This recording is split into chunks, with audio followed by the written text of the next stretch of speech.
சண்முக கவசம் பாம்பன் சுவாமிகள். ராமேஸ்வரம் அருகில் உள்ள பாம்பன் என் ஊரில் பிறந்தவர் அவர். அவர் பாடிய எழுதிய பாராயணங்கள் நிறைய உண்டு. அவர் காலம் சரியாகிவிட்டது. அது போன்ற ஒரு பக்தனுக்கு அவர் சிந்தையில் அமர்ந்து எழுதப்பட்டது சண்முக கவசம்.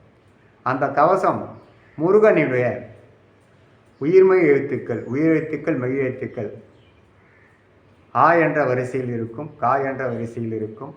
அந்த ஒவ்வொன்றும் இது சஷ்டி கவசம் தாளாட்டுவது போல் இருக்கும். சண்முக கவசம் மிக வீரமாகவும் மிக ஆக்ரோஷமாகவும் அந்த கவசம் நமக்கு வரும். மிக அழகாக அவர் பாடியிருப்பார். அண்டமாகி அவனியாகி அரியனோர் பொருளாகி தொண்டர்கள் குருவமாகி துகளொரு தெய்வமாகி என்று அது ஆரம்பித்து வரும்.